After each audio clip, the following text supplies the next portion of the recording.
So in our gospel reading today, Jesus is talking about bread. He talks about how he's the bread of life, which is a really nice metaphor up until around, 2005, when everybody decided that bread was evil.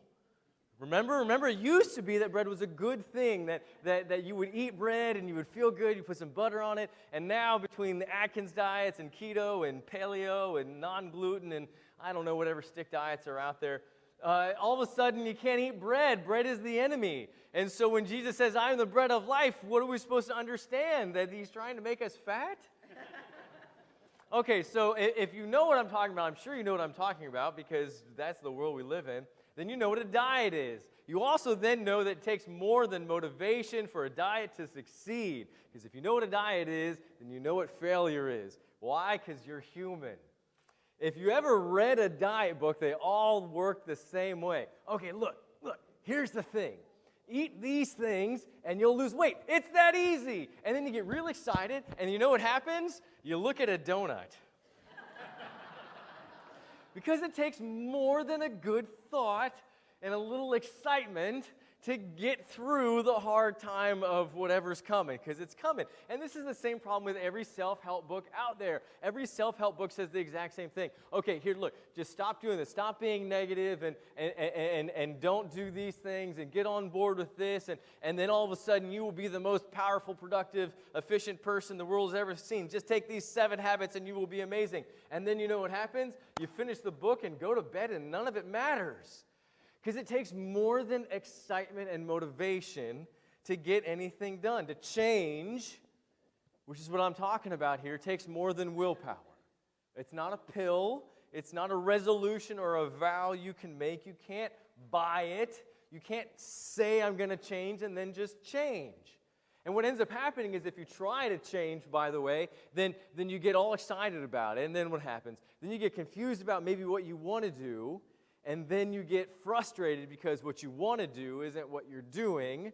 And then you recognize you failed. And then you get this guilty feeling because you didn't do what you expected yourself to do. And then soon enough, you either do one of two things. Either you just say, I didn't need it anyway. It doesn't matter. It's not important. Or you try again. And my guess is if you try again, you'll find out something very quickly. That you're mortal and you have weaknesses. Now, the thing about being mortal isn't that we have weaknesses. That's just the fact of being human. The problem with it being human is sometimes we don't know that we have weaknesses. I talked about this a couple weeks ago about the choice blindness. So if you've decided you want to do this thing, and then you try to do this thing, and then you fail at this thing, and then you tell yourself, well, I didn't want it anyway, then you will probably start convincing yourself about your decisions about the things that you didn't want anyway. Because that's how we are as humans. This is part of the weakness of being a human. And God, as he's telling us that he's the bread of life, is telling us that, look, I understand that you're going to get lost in the small little things. In fact, when he says he's the bread of life, he's talking to these people that he fed 5,000 of them with a couple fishes and some loaves of bread. That's who he's talking to. If you notice, the very beginning of our reading started with Jesus saying, you're just here because I fed you. Which is what? Which is how we tend to use God. Whatever we can get out of him. Right? God is this genie that's going to help us with all the things that we want. Make us feel better when we're in times of sorrow. Right? Cure us when we're ill. Feed us when we're hungry. And then when we're not hungry, we're not ill, or everything's going well. Then we go find a self-help book to get to the next level and fail. But see, here's the thing. This is the thing about God, is he's not trying to feed us.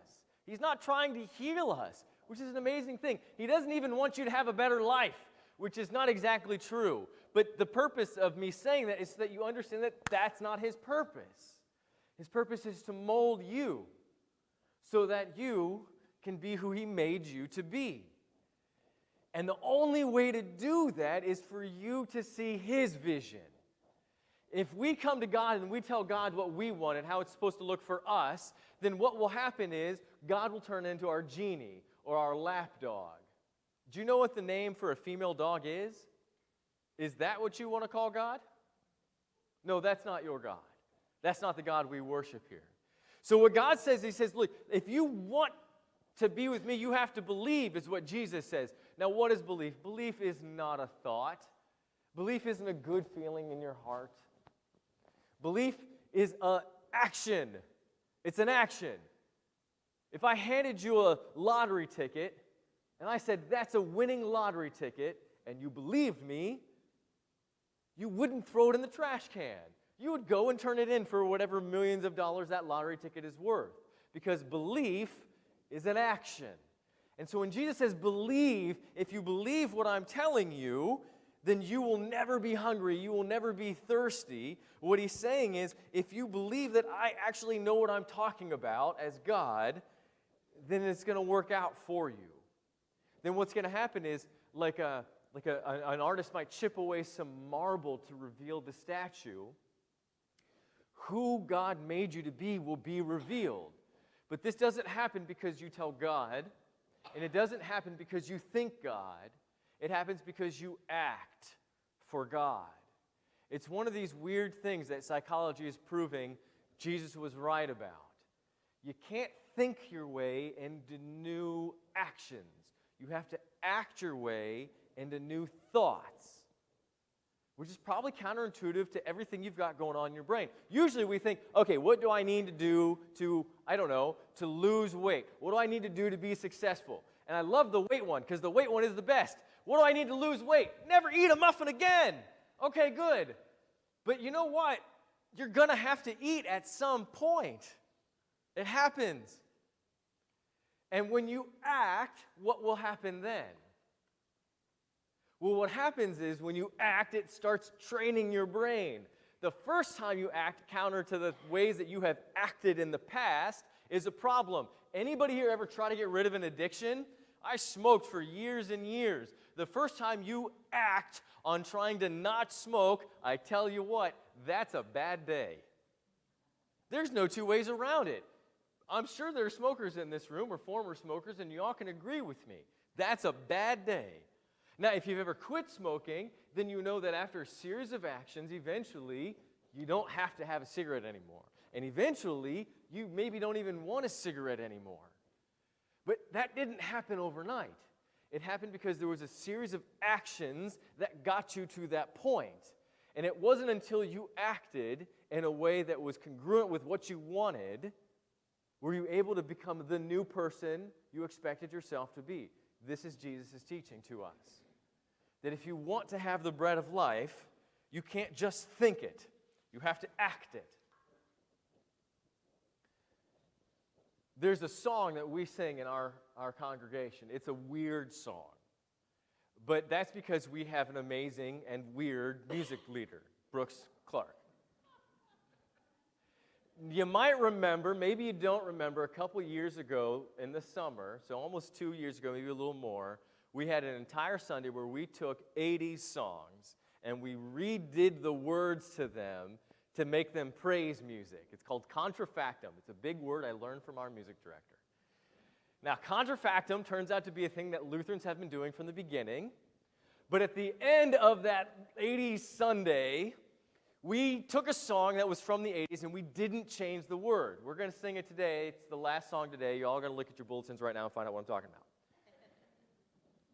That song has become our anthem. And I can't tell you how many times I've been in a place with many of you where we're just getting wings or beer or what have us, and that song comes on. And then somebody says, I don't have to say, we sing that one in church, which is the most amazing thing, because without fail, the next thing that happens is the person who doesn't worship with us goes, what? Yeah, we do. Which is exactly what Brooks was teaching us. This is what Martin Luther did. You take something powerful outside of church, you bring it into church, and it doesn't stay there. It goes outside of church, which is the meaning of that song. That you're going to find yourself in places where you don't want to be, right? And I'm being very general here, right? It could be habits that you don't want to continue having. It could be habits that you wish you had, that you don't have. Generally speaking, we should all be growing spiritually. And if we're not, then that's a place that we don't want to be. That's the darkness. That's why we get back into church. That's the street lights. And if you get lost, if you find yourself lost in those moments, then you know what? You got to get back to that light. You got to get back to the place that you know is good. That's the Word of God. The beginning of John says, and God was the light of the world. Well, there we are. But the best part about that song is not that you find yourself holding on to the streetlights. It's that you don't stop believing. Action. And what does that mean? You have to leave that streetlight. You have to leave the streetlight. You have to go out into the world to be the light, to be the person God intended you to be, which is not somebody who fills their to-do list with all kinds of things and then knocks all those things off their to-do list just to fill it up again. You're more than your to-do list. And that doesn't happen on accident. It happens with action. So when we're singing our song today, and it is our theme song, without a doubt, I want you to recognize that it's not a praise song to God. It is a challenge to our faith. To be more than we think we can be, because God has already fed us. He's already given us the bread of life and kept us from being thirsty. Now go, share the bread of life.